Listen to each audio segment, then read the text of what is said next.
যুবকদের সমস্ত problems solve করার জন্য আপনারা অনেক ট্র্যাক দেখাতে পারেন, আমি আমার জায়গা থেকে মাত্র 2টা সলিউশন দিব। কয়টা ভাই?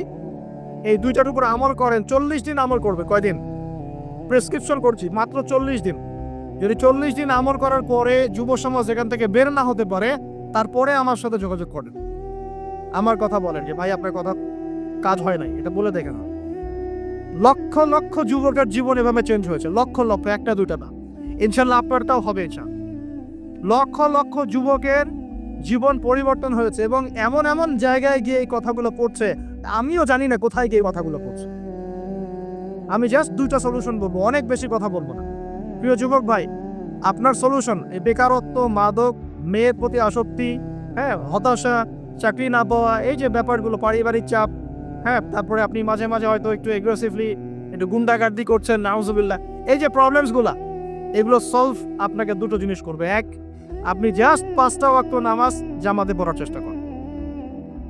একটা 5 ওয়াক্ত মানে 5 ওয়াক্তই, মানে আপনাকে ফজরে উঠতে হবে, এশার নামাজও পড়তে হবে। ফজরে উঠতে হলে যদি আপনাকে সারা রাত জেগে থাকতে হয় তাহলে জেগে থাকবেন, যদি আর্লি ঘুমাতে হয় তাহলে আর্লি ঘুমাবেন। 2টা সলিউশন।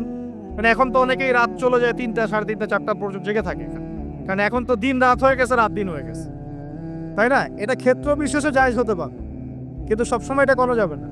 যেমন রমজান মাস, দেখা যায় রাতের বেলা অনেকে ইবাদত করে না, একবারে ফজরের নামাজ পড়ে হয়তো জিকির আজকার তেলাওয়াত করে মানুষ ঘুমায়, এটা আলাদা বিষয়, কিন্তু সারা জীবন তো এই কাজটা করা যাবে না, যাবে? তো আর্লি ঘুমানোর চেষ্টা করা ভালো। যদি না পারেন, যদি আপনার রাত জাগতেই হয়, তাহলে ফজরের নামাজটা পড়ে অ্যাটলিস্ট ঘুমাবেন, ঠিক আছে? 1 নাম্বার 5 ওয়াক্ত নামাজ জামাতে, যদি জামাত না পান বাসায়, যদি জামাত না পান তাহলে পরবর্তীতে কাউকে নিয়ে জামাত করে নেবেন। একবারই পান নাই, ঘুমিয়েছিলেন, কোনো সফরও ছিলেন ইত্যাদি, আপনি একা হলেও পড়ে নেবেন। 5 ওয়াক্ত নামাজ ছাড়বেন না, ওয়াদা করেন আজকে 5 ওয়াক্ত নামাজ কেউ ছাড়বেন না, ওয়াদা করেন। আল্লাহ পাক কবুল করুন, বলি আমিন। এই নামাজ, ইন্না সালাতা তানহা আনিল ফাহশাই ওয়াল মুনকার, আল্লাহ পাক নিজে বলেছেন এই নামাজ সমস্ত পাপের কাছ থেকে তোমাকে দূরে রাখবে ইনশাআল্লাহ, ইনশাআল্লাহ। আর একটা কথা মনে রাখবেন, যে নবীর শান শওকত নিয়ে আমরা আলোচনা করেছি এবং করতে যাচ্ছি, রাসূলুল্লাহ সাল্লাল্লাহু আলাইহি ওয়াসাল্লাম মুমূর্ষু অবস্থায়, একদম মুমূর্ষু অবস্থায় উম্মতের জন্য যে নসিহতগুলো করেছেন, তার মধ্যে একটা হচ্ছে আসসালাত ওয়া মা মালাকাত আইমানুকুম, নামাজের ব্যাপারে যত্নবান হও এবং তোমাদের অধীনস্থদের ব্যাপারে যত্নবান হও। এই 2টা কথা। শেষ ওয়ার্ড মানুষ কি বলতে পারে? আপনার বাবা যখন ইন্তেকাল করেছেন, হয়তো শেষ কথা বলেছেন তোর মাকে দেখিস, ঠিক আছে, তোর বোনদেরকে দেখিস, বাবা আমার এই বিষয়গুলো আমি ছেড়ে গেলাম, তুই দেখিস। আচ্ছা, আছেন এমন মা, অনেকে চলে গেছে, মা শেষে বলেছে বাবা ছোট বোনটাকে দেখিস। আপনি লাস্ট কথাকে কত বেশি গুরুত্ব দিয়েছেন? যাদের পিতা মাতা চলে গেছে এবং শেষ সময় তারা কাছে থাকার সৌভাগ্য ছিল, তারা কিন্তু বুঝতে পারে শেষ কথার কত গুরুত্ব আছে কি নাই, গুরুত্ব আছে কি নাই। শেষ কথা মানুষ সবচেয়ে কঠিনভাবে মনে রাখে কি না? নবী সাল্লাল্লাহু আলাইহি ওয়াসাল্লাম আমাদের সবার নেতা, আমাদের নবী, আমাদের আদর্শ, আমাদের সবচেয়ে উসওয়াতুল হাসানা, যাকে আল্লাহ পাক এই পুরো রাহমাতুল লিল আলামিন হিসেবে সৃষ্টি করেছেন। উম্মতের সমস্ত কবিরা গুনাহগার মানুষের জন্য সুপারিশ করে আল্লাহর হুকুমে তাদেরকে জান্নাতে নিয়ে যাবেন ইনশাআল্লাহ। সবাই যখন নিজেকে নিয়ে ব্যস্ত থাকবে, তিনি তখন উম্মতকে নিয়ে ব্যস্ত থাকবেন ইনশাআল্লাহ। একটা হাদিসে তিনি উম্মতকে ভাইও বলে সম্বোধন করেছেন। কাশ আমি যদি আমার ভাইদেরকে দেখতে পেতাম, হাদিসে সহিহ, কাশ আমি যদি আমার ভাইদেরকে দেখতে পেতাম। সাহাবীরা বলছেন আমরা কি আপনার ভাই নই? নবীজি বলছেন না, তোমরা আমার সাহাবী। আমার ভাই তারা যারা আমার পরে আসবে, তোমাদের পরে আসবে, আমাকে না দেখেই ঈমান নিয়ে আসবে ইনশাআল্লাহ। এখানে কি আপন ভাই বোঝানো হচ্ছে? সেটা বোঝানো হচ্ছে না, এখানে বোঝানো হচ্ছে কাছের, আমার আত্মার সাথে সম্পর্ক ওদের। আমাকে না দেখেই তারা আমার প্রতি বিশ্বাস করবে ইনশাআল্লাহ। করবে কিনা? আমরা কি দেখেছি নবীকে? এই মহান ব্যক্তিত্ব জীবনের শেষের দিকে আমাদেরকে নসিহত করেছেন, আসসালাত, নামাজ ধরে রাখো। বসেন। ওয়া মা মালাকাত আইমানুকুম, এবং তোমাদের অধীনস্থদের ব্যাপারে সতর্ক থাকা। অধীনস্থ মানে কি বলেন দেখি? আপনার স্ত্রী আপনার অধীনে থাকে? সন্তান-সন্ততি অধীনে থাকে না? থাকে। কোনো ক্ষেত্রে পিতা মাতাও কি আমাদের অধীনে থাকে না? মানে আমরা আর্ন করতে পারি, পিতা মাতা আর্ন করতে পারেন, উপার্জন করতে পারে না, পিতামাতাকে চালানো লাগে না আপনাদেরকে অনেক সময়, হয় কি না?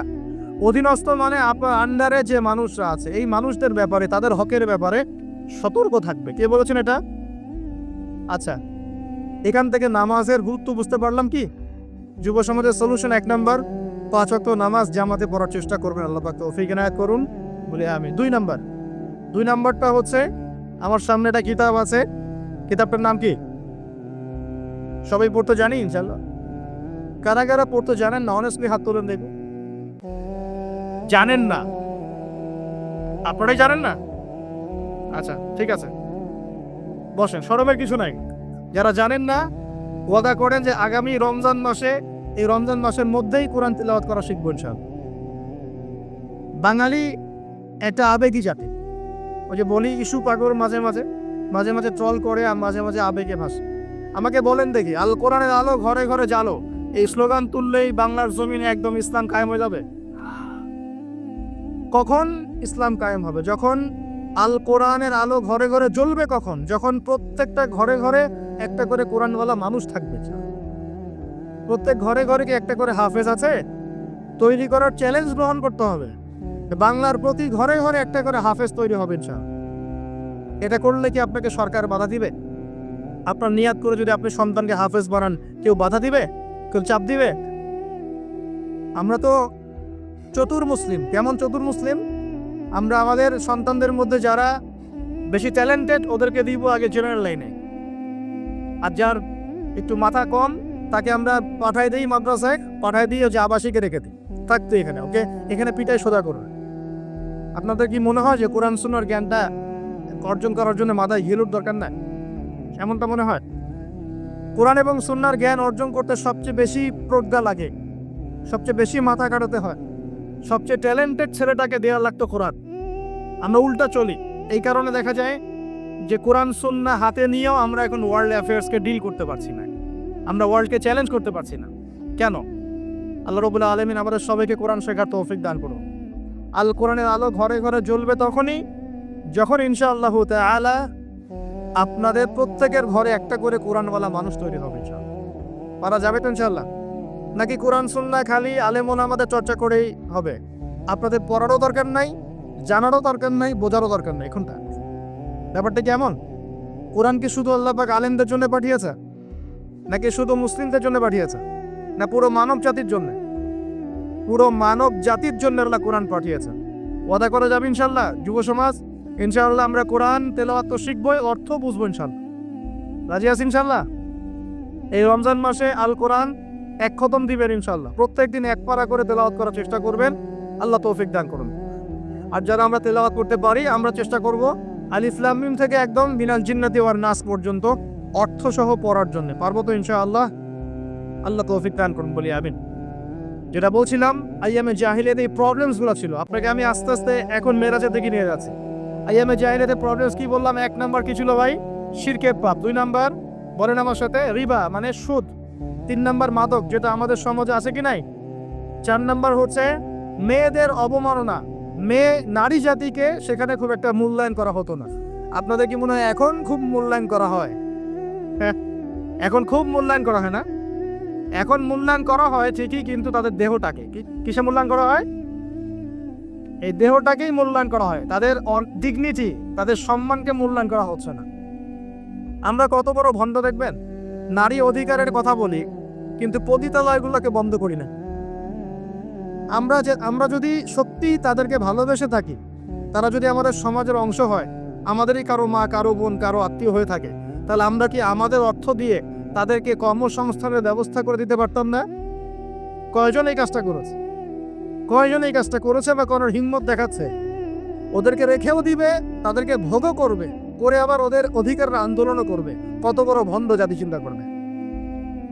আমরা একটু নিয়াত করতে পারি তো, আমরা আমাদের অর্থ সম্পদ থেকে আমরা প্রয়োজনে আমাদের পলিটিক্যাল পাওয়ার কাজে লাগিয়ে, আমাদের এখানে যারা অনেস্ট মেম্বার, চেয়ারম্যান, এমপি সাহেব থাকবে, তাদের পলিটিক্যাল পাওয়ারটাকে কাজে লাগিয়ে আমরা আমাদের এলাকাগুলোর মধ্যে সমস্ত অনৈতিক কাজগুলো বন্ধ করে দিব এবং ওই মেয়েদেরকে আমরা ভালো কোনো কর্মসংস্থানের ব্যবস্থা করে দিব। দেখবেন কোনোদিনও শেষেচ্ছা এই পথে পা বাড়াবে না ইনশাআল্লাহ।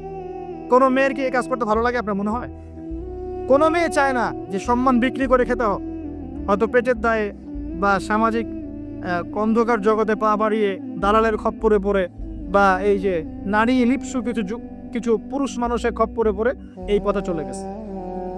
এরা যদি আমাদের আত্মীয় হতো, আমাদের বংশে কেউ হতো, আমাদের কারো মা, কারো বোন, কারো স্ত্রী হতো, তাহলে কি আমরা সমাজে মুখ দেখাতে পারতাম?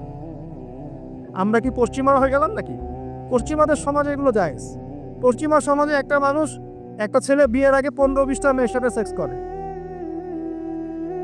জানেন এগুলা? রিপোর্ট দেখে পশ্চিমা সমাজে প্রতি 6 মিনিটে একটা করে মেয়ে ধর্ষিত হয়। ফ্রি মিক্সিং পর্নোগ্রাফি ওখানে জায়েজ। $92 বিলিয়ন ব্যবসা করে এক বছরে তারা পর্ন ইন্ডাস্ট্রির মধ্য দিয়ে। রিসার্চ করে দেখেন, ওদের ওখানে সমকামিতা বৈধ, ছেলে ছেলের সাথে জেনা করতে পারে না। এমনি কি ভূমিকম্প আসে? এইসব পাপের কারণেই তো আসে। আল্লাহর আযাব গজব কি এমনি আসে? এইসব কারণেই তো আসে। আর এই পাপগুলো তো আমরা এখন আমাদের সমাজে এগুলো জায়েজ করে নিচ্ছি না। ওরা সারা বিশ্বে সুদকে ছড়িয়ে দিয়েছে, ওরা ছড়িয়ে দিয়েছে। সারা বিশ্বে পর্নোগ্রাফি কারা ছড়িয়ে দিয়েছে? ওরা ছড়িয়ে দিয়েছে। সারা বিশ্বে ফ্রি মিক্সিং কারা ছড়াচ্ছে? ওরা ছড়াচ্ছে। প্রত্যেকটা সেক্টরে ফাসাদ সৃষ্টি করেছে এরা। এই জন্য বলি আমি মাঝে মাঝে যে ইয়াজুজ আর মাজুজ আছে না, দুটো প্রজাতি, এদের খাসলত চরিত্র এদের মধ্যে পাওয়া যায়। ইয়াজুজ আর মাজুজ সারা বিশ্বে ফাসাদ সৃষ্টি করবে। সূরা কাহফ পড়ে দেখেন, ইন্না ইয়াজুজ ওয়া মাজুজ মুফসিদুনা ফিল আরদ। ইয়াজুজ আর মাজুজ সারা পৃথিবীতে ফাসাদ, ফিতনা ছড়াই দিবে। এরা কি সারা পৃথিবীতে ফিতনা ছড়াই দেয় নাই? আমি কিন্তু বলছি না যে এরাই ইয়াজুজ মাজুজ, আমি কিন্তু এই কথা বলি। বলছি ইয়াজুজ মাজুজের চরিত্র এদের মধ্যে পাওয়া যায়। বিশ্বের প্রত্যেকটা জায়গায় ফাসাদ সৃষ্টি করে দিয়েছে। কখন কোন দেশকে কোন দেশের সাথে লাগাই দেওয়া যাবে, কার মধ্যে ফিকশন লাগে অস্ত্র বিক্রি করা যাবে, কোথায় এখন খনি আছে দখল করা যাবে, কোথায় এখন মুসলিম আছে ওদেরকে বোম্বিং করা যাবে, কোথায় কারাগারে নিয়ে মুসলিমদেরকে টর্চার করা যাবে, শান্তিপূর্ণ মুসলিম কান্ট্রির মধ্যে কেমন করে জঙ্গি ইস্যু তৈরি করা যায়, সারাদিন এই ফিকির করে বেড়া মাথা। এখন সবকিছু বাদ দিয়ে এখন শিক্ষাক্ষেত্রে মাথা ঢোকানোর চেষ্টা করছে। এখন দেখেন, আমরা কি পশ্চিমাদের দাসত্ব করব?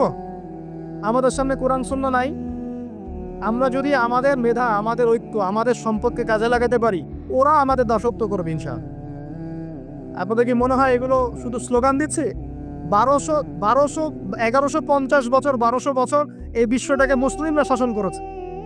ইতিহাস পড়ে দেখেন না একটু। রাসূল সাল্লাল্লাহু আলাইহি ওয়াসাল্লামের নবুয়ত থেকে নিয়ে, এই মক্কা বিজয় থেকে নিয়ে প্রায় 1100-1200 বছর এই বিশ্বটাকে শাসন করেছে মুসলিমরা। এই ইতিহাসগুলো মুসলিম যুবকদেরকে কারা শেখাবে, কারা বলবে, কে মনে করাই দিবে? বিগত 100 বছরে আজকে আমাদের এই অবস্থা হয়েছে। কেন হয়েছে? এই যে বললাম, আমরা তাওহীদ থেকে সরে আসছি, সুন্নাত থেকে সরে আসছি, আমরা এখন মাদকের পিছনে ছুটছি, আমরা নামাজ ছেড়ে দিয়েছি, কোরআন ছেড়ে দিয়েছি। এই যে দেখেন কতজন মানুষ হাত তুললো যে কোরআন পড়তে পারে না। অথচ সাহাবীদের যুগে মনে হয় মশাল নিয়ে একজনকে খুঁজে পাওয়া যাবে না যে কোরআন পড়তে পারে না। ওই যে আপনার আন্দালুসিয়ার একটা ঘটনা আছে, বাদশাহ মেয়ের বিয়ে দিবে, এখন সবাইকে বলেছে যে আমি মেয়ের বিয়ে দিব, ছেলে খুঁজতেছি। এখন আমি চাই যে একজন হাফেজে কোরআন ছেলের সাথে আমার মেয়ের বিয়ে দিব। যাদের ঘরে হাফেজে কোরআন ছেলে আছে সবাই রাত্রেবেলা মশাল জ্বালাবে, একটা করে মশাল জ্বালিয়ে রাখবে। আর বাচ্চা রাতের বেলা গভীর রাতে এই টাওয়ারের উপর উঠেছে, উঠে দেখে তার রাজ্যের প্রতিটা বাসায় মশাল জ্বলছে। মানে সবাই কোরআনে হাফেজ। পরের দিন শর্ত দিল যে সবাই তো কোরআনে হাফেজ, এখন আমি কার সাথে আমার মেয়ের বিয়ে দেব? কোরআনের মুফাসসির যারা তার সাথে দেব। পরের দিন যখন উনি টাওয়ারে উঠেছেন, দেখেন যে সব ঘরে মশাল জ্বলছে। এখন সবাই কোরআনে তাফসীর করতে যান। তারপরে আরো কঠিন শর্ত দিয়েছে যে হাদিসের উপর গবেষণা কারা করেছে, হাদিস বেত্তা কারা। এবার কোরআন হাফেজ, তাফসীর এবং হাদিস জানে কারা। এবার দেখা গেছে অর্ধেক আলো জ্বলতেছে ঘরে, পুরো দেশের অর্ধেক আলো জ্বলতেছে। এইভাবে প্রায় 8-10টা ধাপে ধাপে তিনি জামাই সিলেক্ট করেছেন। জামাই পেতে এত কষ্ট। সবাই ভালো মানুষ, এর মধ্যে ভালো কোথায় খুঁজে বের করব? তো দেখেন, আমরা যে ইসলাম থেকে সরে আসছি, এই কারণে আজকে বিগত 100 বছরে আমাদের এই অবস্থা হয়েছে। আল্লাহ পাক আমাকে এবং আপনাদের সবাইকে 5 ওয়াক্ত নামাজি বানায় দেন, দোয়া করি। এই নবীর সুন্নতের পাবন বানিয়ে দেন, পরিপূর্ণ ইসলাম পালনে তৌফিক দান করেন, এবং পরিস্থিতি বুঝে ইসলামকে নিয়ে মধ্যম পন্থা এগিয়ে যাওয়ার তৌফিক দান করেন। এবং শৈথিল্যতাবাদীও হবেন না, চরম পন্থাও যাবেন না। এই দুটো পথই খারাপ। এগ্রেসিভলি কিছু করে কোনো লাভ নেই। আর আপোষে একটা কান্ট্রির মধ্যে, রাষ্ট্রের মধ্যে আপোষে মারামারি কাটাকাটি করে কোনো ফায়দা নেই, বরং উম্মার ঐক্যটা নষ্ট হয়ে যায়। বরং সবার জন্য শুভ কামনা রাখবেন, সবাইকে সবার জন্য দোয়া করবেন। কারো যদি ভুল হয় সেটাকে গঠনমূলকভাবে মন থেকে মহব্বত নিয়ে ধরা দেওয়ার চেষ্টা করতে হবে।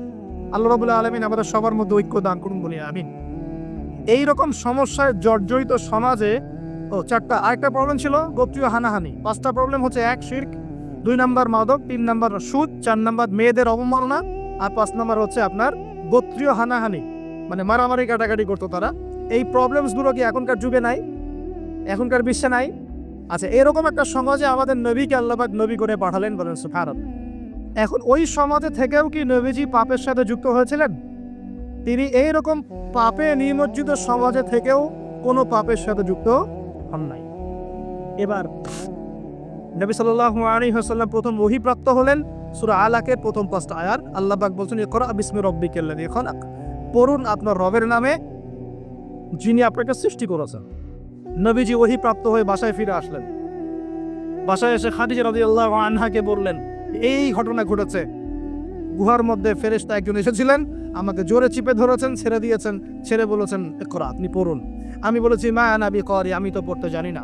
আবার চিপে ধরেছে, আবার ছেড়ে দিয়েছে, বলছে পড়ুন। নবীজি বলছেন মা আনা বিকারি, আমি তো পড়তে জানি না। আমাদের নবীজি কিন্তু পড়তে জানতেন না। আবারও বলছেন ইকরা, পড়ুন। নবীজি বলছেন মা আনা বিকারি, আমি তো পড়তে জানি না। চতুর্থবার তিনি বলছেন ইকরা বিসমি রাব্বিকাল্লাযী খালাক, খালাকাল ইনসানা মিন আলাক, ইকরা ওয়া রাব্বুকাল আকরাম আল্লাযী আল্লামা বিল কলম আল্লামাল ইনসানা মা লাম ইয়ালাম। এবার খাদিজা রাদিয়াল্লাহু আনহা তিনি মুসলিম হয়েছেন, তার চাচাতো ভাই ওয়ারাকা বিন নাফেলের কাছে নিয়ে গেছেন। তিনি বলেছেন যে হ্যাঁ, তোমার কাছে যে এসেছিল তার নাম নামুস, মানে জিবরাইল আলাইহিস সালাম। তুমি নবুয়ত পেয়েছো, এখন তোমার এলাকার মানুষ তোমাকে বের করে দিবে। নবীজি বলছেন আমার এলাকার মানুষ আমাকে বের করে দিবে? আওয়া মুখরিজিয়াহুম, তারা কি আমাকে বের করে দিবে? তখন নবীজিকে বলা হচ্ছে হ্যাঁ, এর আগে যার কাছে এই ওহী এসেছে তাকেই তার কম বের করে দিয়েছে। নবীজি দাওয়াতি কাজ করতে থাকলেন। প্রথম 3 বছর গোপন দাওয়াত। কয় বছর? প্রথম 3 বছর গোপনে দাওয়াত। এই 3 বছরে তৈরি হয়েছে আবু বকর সিদ্দিক, আপনার উসমান বিন আফফান, আব্দুর রহমান বিন আউফ, তালহা বিন উবাইদুল্লাহ, জুবাই বিন আওয়াম, হ্যাঁ, এই যে যায়েদ ইবনে হারাসা, বেলাল আল হাবাশি, এরকম সাহাবী, আব্দুল্লাহ বিন মাসউদ, জাফর ইবনে আবি তালেব, আলী ইবনে আবি তালেব, এমন প্রায় 40 থেকে 80 জন সাহাবী ইসলাম কবুল করেছেন, বলেন আলহামদুলিল্লাহ। এরপর 4র্থ বছর থেকে প্রকাশ্যে দাওয়াত দেওয়া শুরু হলো। যখনই প্রকাশ্যে দাওয়াত দেওয়া শুরু হলো, তখনই নবী সাল্লাল্লাহু আলাইহি ওয়াসাল্লামের প্রতি জুলুম, নির্যাতন চাপিয়ে দেওয়া, শারীরিক নির্যাতন, মানসিক নির্যাতন, অর্থনৈতিকভাবে বয়কট করা, হ্যাঁ, তারপরে কখনো কখনো এই যে মাথার উপরে উটের নাড়িভুড়ি চাপিয়ে দেওয়া হয়েছে, কখনো তাকে আঘাত করা হয়েছে, কখনো কি করা হয়েছে, সামাজিক্যালি সোশ্যালি বয়কট করা হয়েছে, কখনো তাকে গালিগালাজ করা হয়েছে। আমি দেখেছি তাকে ইন টোটাল প্রায় 15 থেকে 16টা গালি খেতে হয়েছে। আমাদের নবীজিকে, যার সামনেও কোনো গোনা নাই, পিছনেও কোনো গোনা নাই, এই ব্যক্তিকে জীবনে প্রায় 15 থেকে 16টা গালি খেতে হয়েছে। মানুষ তাকে বলেছে কাযযাব, মিথ্যাবাদী, মহামিথ্যাবাদী, সাহের, জাদুকর, ফারিকুল জামাআ, ঐক্য বিনষ্টকারী, হ্যাঁ, মজনুন, পাগল, জিনগ্রস্ত ইত্যাদি মানুষ তাকে এসব কথা বলেছে। আমাদের নবীজিকে মানুষ এই কথা বলেছে। এখন আমাদের সমাজে একটা প্রচলন ঘটেছে, সে খারাপ না হলে কি মানুষ এমনি খারাপ বলে? এরকম আছে না? খারাপ না হলে কি এমনি জুলুম আসে? এরকম বিশ্বাস আমাদের মধ্যে আছে। আমাদের নবীজিকে হকের উপর থাকার পরেও জীবনে প্রায় 15 থেকে 16টা গালি খেতে হয়েছে। তারপরে আমি স্টাডি করে দেখেছি, তাকে জীবনে প্রায় 14 থেকে 15 বার মানুষ হত্যা করার চেষ্টা করেছে। কতবার? 14 থেকে 15 বার। এমনকি মক্কা বিজয়ের দিন যখন তিনি কাবা ঘর তাওয়াফ করছিলেন, ওই সময় একজন ব্যক্তি ভিতরে ছুরি নিয়ে এসে তাকে মারার চেষ্টা করেছে। কি বলবেন? এখন নবী সাল্লাল্লাহু আলাইহি ওয়াসাল্লামের চেয়ে ভদ্র কোনো মানুষ আছে? নম্র হিতাকাঙ্ক্ষী কোনো মানুষ আছে? উত্তম চরিত্রের কেউ আছে? তাহলে তার জীবনে এমন কেন হয়? উত্তর, যখন আপনি পরিপূর্ণ হকের উপর থাকবেন, তখন আপনাকে চতুর্দিক থেকে বাধা পেতে হবে। আপনার পরিবার থেকে বাধা আসবে, আপনার বন্ধু মহল থেকে বাধা আসবে, আপনার কোনো সময় দেখা যাবে স্ত্রী শত্রু হয়ে যাচ্ছে, সন্তান শত্রু হয়ে যাচ্ছে, হ্যাঁ, সমাজে আপনি চলতে যাচ্ছেন, সমাজের মানুষ আপনাকে সেভাবে গ্রহণ করছে না, আপনি আনসোশাল হয়ে যাচ্ছেন, অনেক সমস্যা হতে পারে। তবে এরপরেও কি হক ছেড়ে দেওয়া যাবে? আল্লাহ পাক সবাইকে হকের উপর থাকে তৌফিক দান করুন। এখন এইভাবে চলতে চলতে এক পর্যায়ে নির্যাতনের মাত্রা এত বেশি হলো যে সাহাবীরা নবীর কাছে এসে বলছেন, ইয়া রাসূলুল্লাহ, তাদের প্রতি বদদোয়া করেন যাতে আল্লাহ তাদেরকে ধ্বংস করে দেন। তখন নবীজি বলছেন, দেখো তোমরা খুব তাড়াহুড়া করছো, আমি তোমাদেরকে জানিয়ে দিচ্ছি আল্লাহ পাক এই দিন ইসলামকে মাশরিক মাগরিব পর্যন্ত পৌঁছে দিবেন। এমনকি একটা কাঁচা ঘর, একটা পাকা ঘর বাদ থাকবে না যেখানে আল্লাহ পাক লা ইলাহা ইল্লাল্লাহ কালিমা ঢুকিয়ে দিবেন না। কিন্তু তোমরা খুব তাড়াহুড়া করছো।